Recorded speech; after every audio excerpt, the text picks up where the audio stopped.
Once upon a time there was a Chinese farmer whose horse ran away. And all the neighbors came around to commiserate that evening. "So sorry to hear your horse has run away. That's too bad." And he said, "Maybe." The next day the horse came back, bringing 7 wild horses with it. And everybody came around in the evening and said, "Oh, isn't that lucky? What a great turn of events. You've now got 8 horses." And he said, "Maybe." The next day his son tried to break one of these horses and ride it, and was thrown and broke his leg. And they all said, "Oh dear, that's too bad." And he said, "Maybe." The following day, the conscription officers came around to force people into the army, and they rejected his son because he had a broken leg. And all the people came around and said, "Isn't that great?" And he said, "Maybe." You see, that is the attitude of not thinking of things in terms of gain or loss, advantage or disadvantage, because you don't really know. The fact that you might get a letter from a law office tomorrow saying that some distant relative of yours had left you $1 million, it might be something you would feel very, very happy about. But the disasters that it could lead to are unbelievable.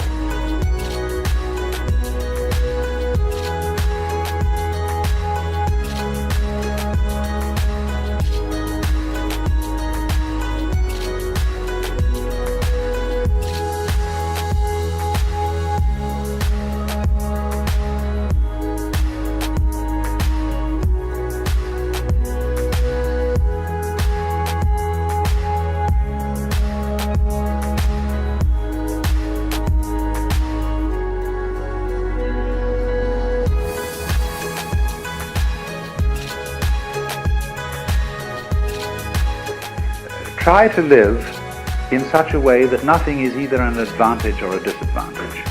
You never really know whether something is fortune or misfortune.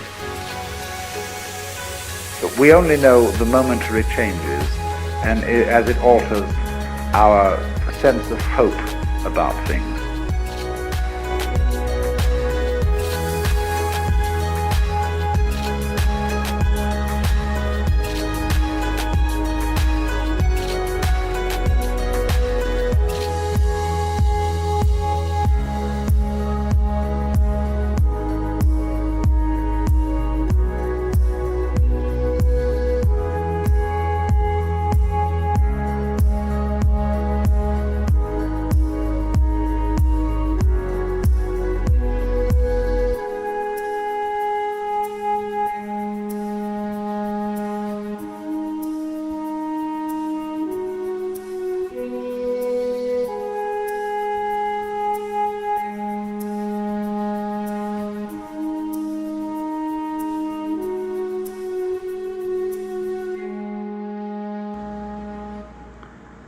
What is very difficult for us to see is that solids are all of a piece with spaces. Now here comes the thing, you see.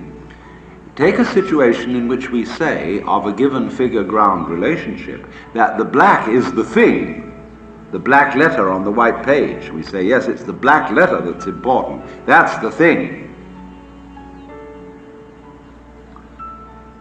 But supposing it's a white letter on a black page, still we say the letter's the thing.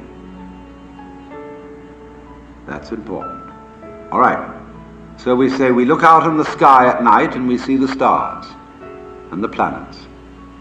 We say that's what's there. That's the thing. Around them is darkness and nothingness, corresponding to the area of the magnetic tape which isn't magnetized, which delivers no message, and therefore the message is zero. But that, you see, does deliver a message. Absence speaks. Nothingness is important. But we are brought up, we are so brainwashed, we are so bamboozled, we are so hypnotized that we don't know that. That's the whole trick that we've played on ourselves. We don't know that nothing is something. And it's important. The usefulness of a vessel is not so much in the clay surround, but in the empty space in which something can be carried. The usefulness of a window is not so much in the frame as in the empty space through which light can be seen.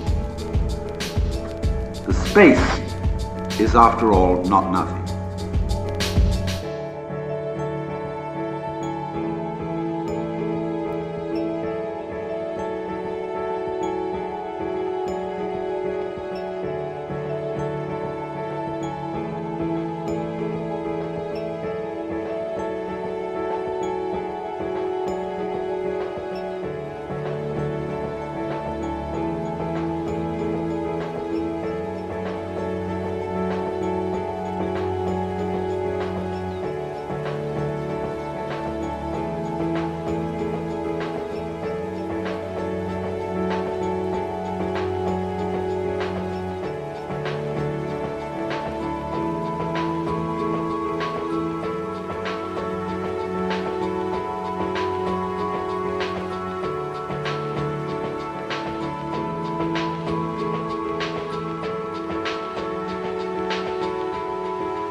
When we don't recognize that side of life, people can play all kinds of tricks on us. The main trick is, I can scare you with death. You won't be, see? I can remove you. Wowie. You're going to get removed anyway one of these days, and you just won't be. Won't that be awful? That would be just terrible. You know, supposing you won't be, there will be nobody to realize how terrible it is.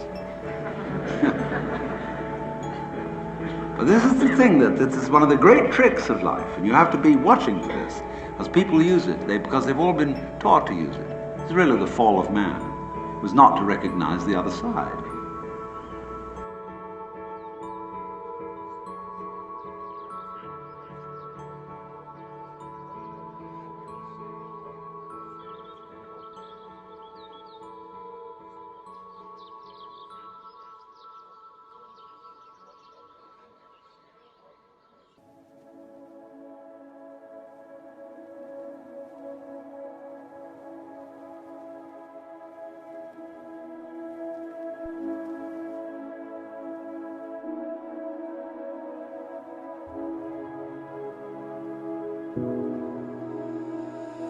Cover yourself with a blanket, silent breathing. There are demons in your room. Don't be scared, there's no reason for the tears you shed. Tonight I'll come by singing. People are afraid of the negative one. Don't be negative. Power of positive thinking. That's all nonsense. The negative is the source of the positive.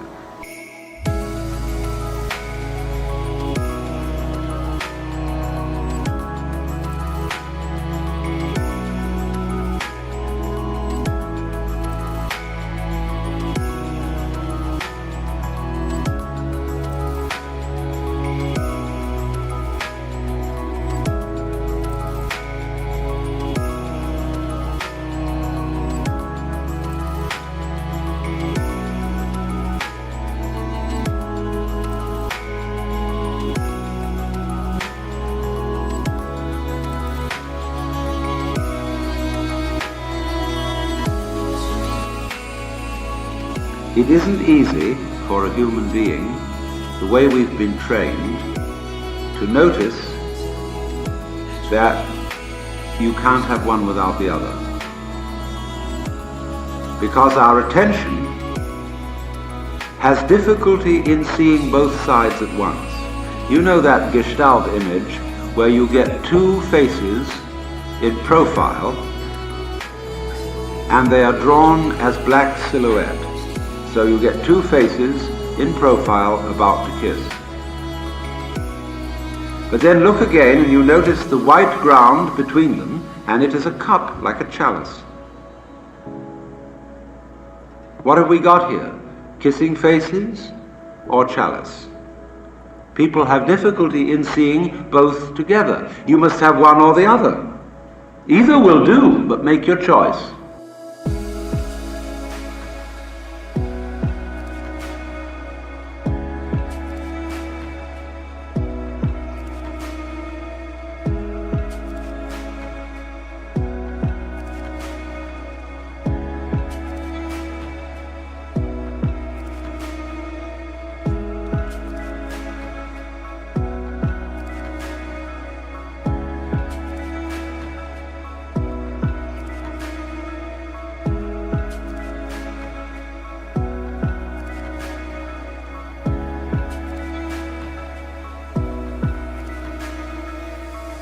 What we are trying to do, we are trying to have yang without yin.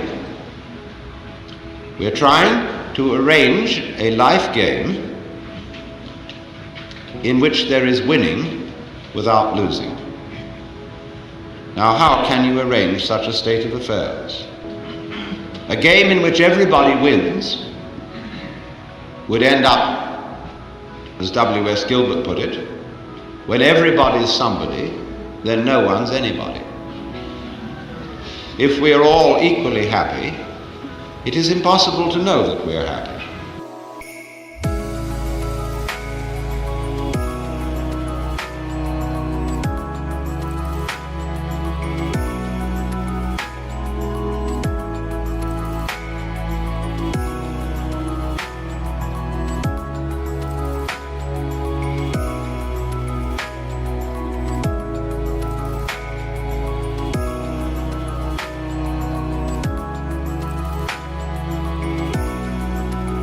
We would not recognize saints unless there were sinners, or sages unless there were fools.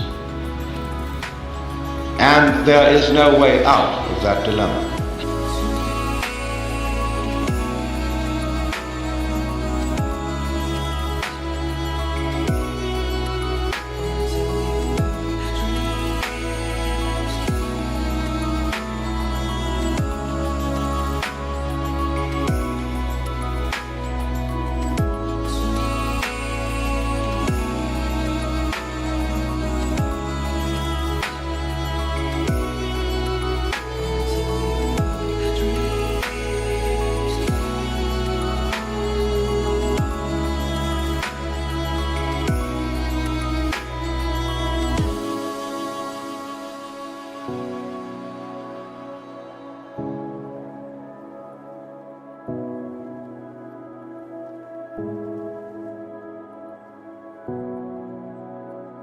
Difference is identity, identity is difference.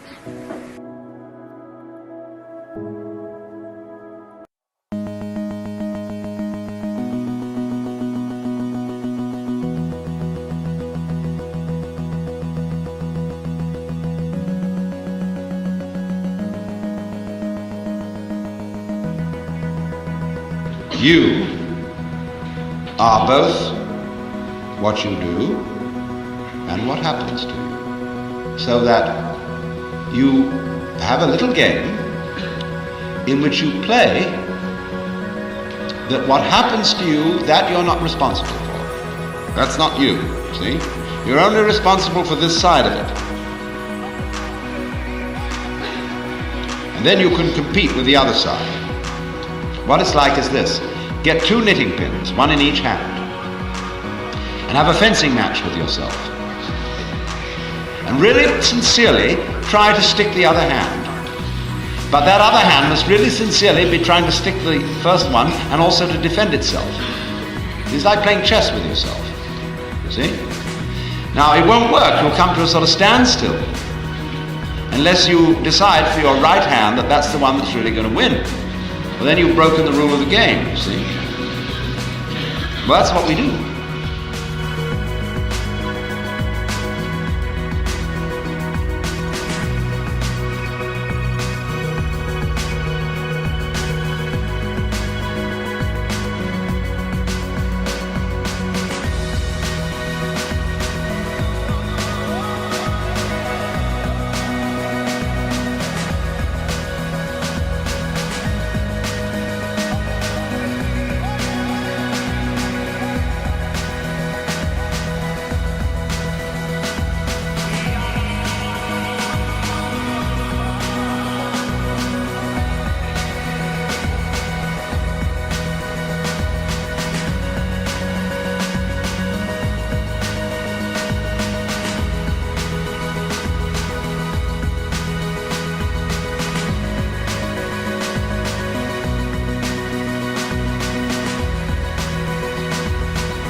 The realization that you can't do anything about it, and equivalently that you can't do nothing about it, comes, of course, the awakening that the reason for that is there is no you separate from you. In other words, when you try to control your thoughts or control your feelings, there is no difference between the thoughts and the controller. Because what you call the thinker is simply your thought of yourself. The thinker is a thought among thoughts, and the feeler is a feeling among feelings. And trying to control thoughts with thoughts is like trying to bite your own teeth. So you found that out. Well, then the other side of the picture is, of course, that if you do find that out, you discover that the project of controlling yourself was unnecessary, because you were yourself a Buddha from the very beginning. That's what the Upanishads mean when they say quite simply, Tattvamasi. You're it, you're it, you're it.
If you feel at this moment that an increase in income would solve your problems, and you got an increase in income, this would give you a pleasant feeling for a few weeks. But then, as you well know, if that's ever happened to you, the feeling wears off. And you may stop worrying about paying your debts and start worrying about whether you will get sick. There is always something to worry about. And if you are very rich indeed, you've still got the anxiety about sickness and death, and also anxieties about revolution, and about whether the Internal Revenue Service will take it all away from you, or catch you for cheating on your taxes, or put you in prison for no good reason. There is always this worry. And so you realize that the problem of life does not really consist in your external circumstances, because you worry whatever they are. The problem consists rather in what you call your mind.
You suffer from yourselves. None else compels. None other holds you that you live and die and whir upon the wheel and hug and kiss its spokes of agony, its tire of tears, its nave of nothingness. It's you. You do it.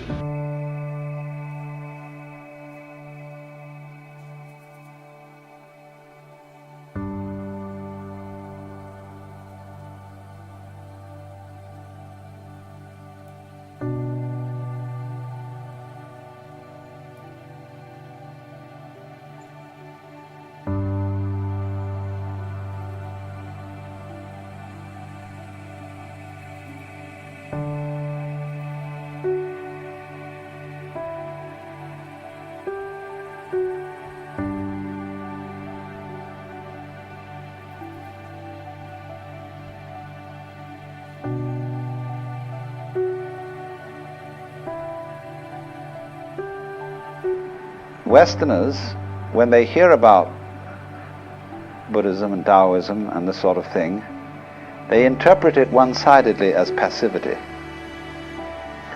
and don't see that what sometimes looks like passivity is cleverness. As businessmen often know, if you leave letters unanswered for a month, when you return them, many of them have already answered themselves. And sometimes when you sit and do nothing, you avoid making very serious mistakes, which would have arisen if you had acted prematurely, if you had done something about it. This tendency to look inactive and to go in the direction in the arts of a kind of primitivity, which we know in the word shibui, is a certain kind of sophisticated primitivity.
Listen to these contradictions, these paradoxes.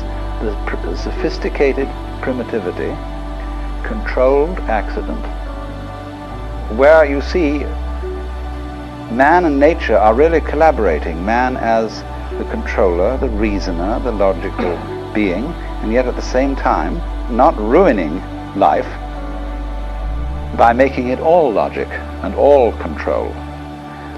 To have logic and to have control, that is to say, in short, to have order, you have to have randomness.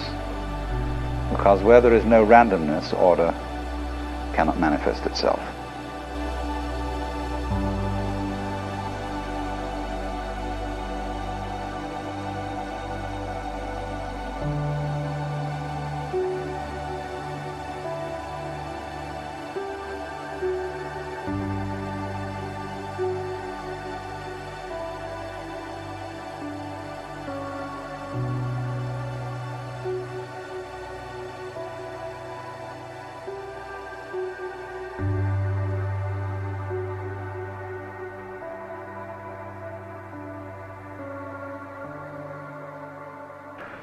The basic feeling of sabi is loneliness.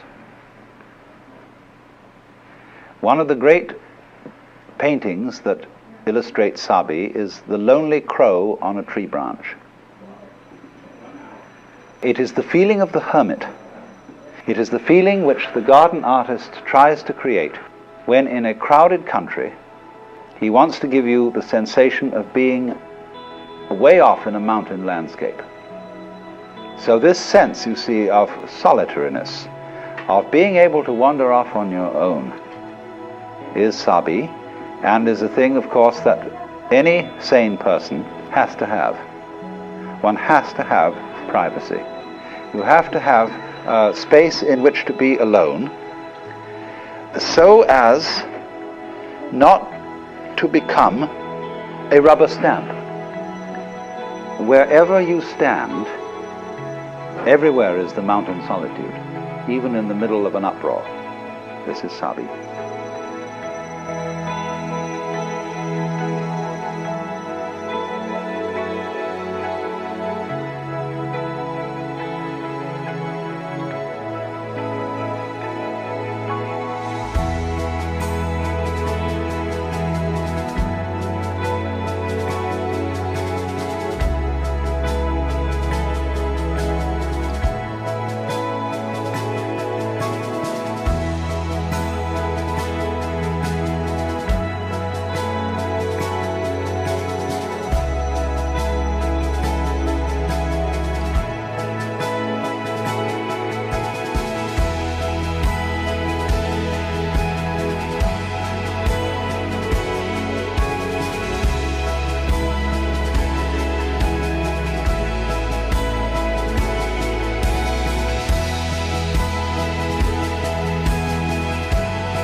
Supposing you are bothered by financial uproar, wars, politics, and everything like that, and you are sitting on a beach and you become aware of the water endlessly crossing pebbles.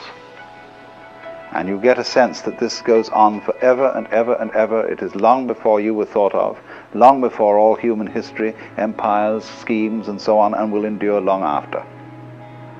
But it's something that strikes you that is very simple, very ordinary, like the water on the pebbles, that suggests a kind of amazing eternal reliability of nature. That in the very humble form goes on and on and on, and whatever human beings may do, this everlasting sanity persists.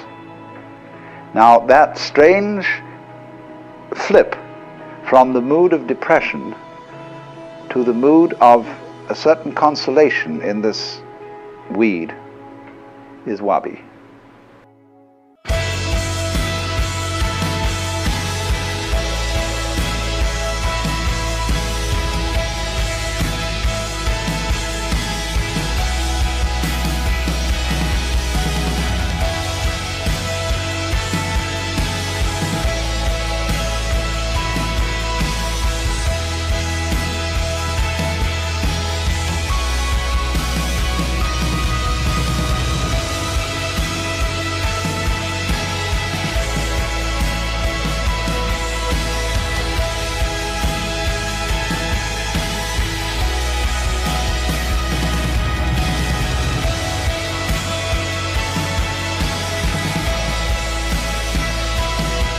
Nothing is more terrifying than the state of chronic anxiety which one has if you are subject to the illusion that something or other in life could be held onto and safeguarded, and nothing can. So the acceptance of everything flowing away is absolutely basic to freedom, to being unsui, a cloud water person, who drifts like cloud and flows like water. But in this, we mustn't take ourselves too ridiculously. I mean, naturally all human beings have in them a certain clinging. See, you can't let go totally. You wouldn't be human if you did. You can't be just a leaf on the wind, or just a ball in a mountain stream, to use a Zen poetic phrase. Because if you were that, you wouldn't be human. Just as I pointed out that a person with no emotions, who has completely controlled his emotions, is a stone Buddha, so a person who would be completely let go would also be some kind of an inanimate object. So Zen very definitely emphasizes being human, being perfectly human as its ideal. And so to be perfectly human, one must have not a state of absolute detachment, but a state of detachment which contains a little bit of resistance, a certain clinging still.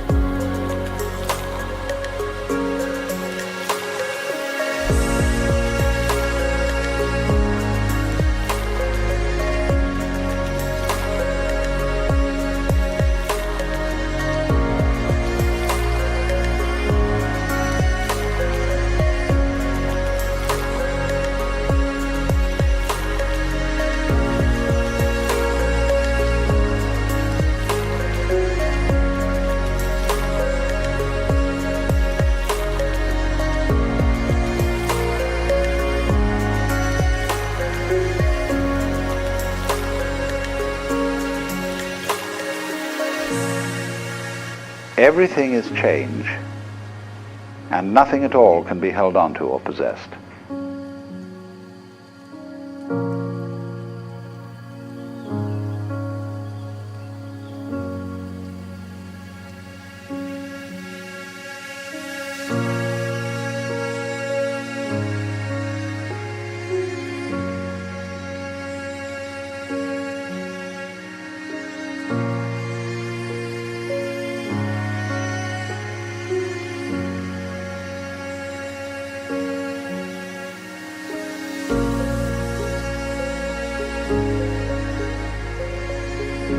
Here is a man fishing, and he's sitting in the evening, in the twilight, on the edge of a river with his fishing rod in a lonely little boat tied up by the bank. Now, if this man is fishing with his mind intent simply on catching fish, this is not Furyu. But if he's also digging the atmosphere, it's Furyu. To flow with the wind, you see, to dig the atmosphere. American offers the most beautiful possibilities of translation in our incomparable slang for some Oriental ideas. Furyu is to get with it, to flow with it. And not again, you see, in the sense of the merely passive leaf flowing on the wind.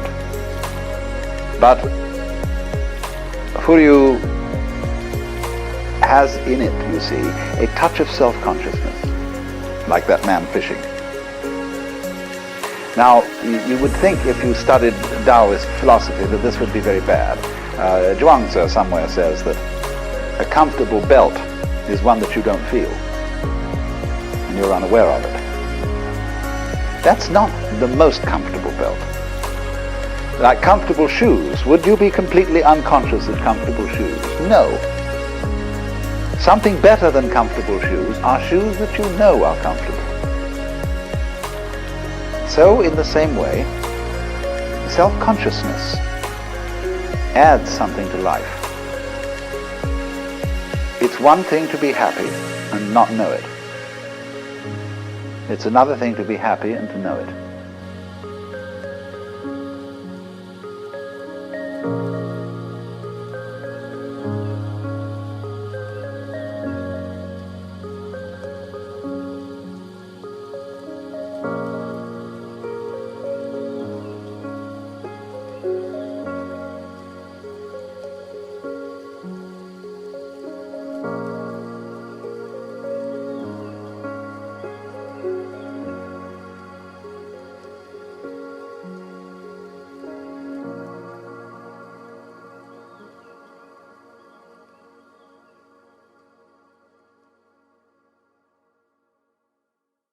There is something about being human, about being self-conscious, that is not a mistake of nature, not a completely evil fall into self-awareness. But self-awareness, although it creates all kinds of problems, because through self-awareness the human being is in some sense a self-frustrating mechanism. He knows that he's going to die, and the price of being able to control the future is to know that in the long run you won't be able to, and worry about that. But also with self-consciousness goes the possibility of resonance, of realization, of becoming enlightened, liberated, and knowing it, and therefore able to enjoy it.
And everybody has in the back of their minds an image of the place that you want to go to. Or some, not really an image though, it's always slightly indefinite. There's the certain feeling of there ought to be somewhere the thing I've always wanted. We get disappointed, of course, because as we get older we feel that perhaps that doesn't exist at all. That one just has to put up with the second best, or with something. Half a loaf is better than no bread. All these things are symbols. On one level, they're very human, and they reflect our perhaps childish and immature desires to be really alone, to have that paradise thing. And realistic people say, well, you ought not to bother yourself or fool yourself with such fantasies. And nowadays I find that we feel very guilty about thinking of paradise, of Horizon, or whatever it is, the enchanted garden. We think, reality is what you read about in the newspapers, and you've got to face it. And everything is unpleasant, basically. I know there's the hard-boiled school of zoologists, for example, who insist that birds hate flying. You know, everybody has always envied a bird and wanted to be able to glide along with wings, you know. And so there comes up somebody, who's usually some wretched academician, who says, no, we've discovered by measurements that birds loathe flying. You must feel very satisfactory when you found that out, because you've smashed an ideal. Oh, for the wings of a dove. Far away would I roam, in the wilderness build me a nest, and remain there forever at rest. I'm quoting the Psalms. But apparently doves just hate this chore of flying. Now, it is just in the same way as it's ridiculous to try to be so inhuman as never to feel any regrets about the passing of time and of life, and so on. It's likewise inhuman not to have the paradise fantasy of the mysterious place round the corner, just over the crest of the hill, just behind the island in the distance. You see? Because that place is really the big joke. That's you. That's why you have found that at the end of the line, when you get through the last torii and up the last stairway, you are liable to be confronted with a mirror. And so everybody is seeking for that thing that you've got to have, you see. Well, you got it. But nobody's going to believe this. But there it is, the real thing that you are is the paradise land that you're looking for at the end of the line. And it's far, far more reliable than any kind of an external scene which you could love and cling to and hold on to. Of course, the whole fascination of life is that seems perfectly incredible.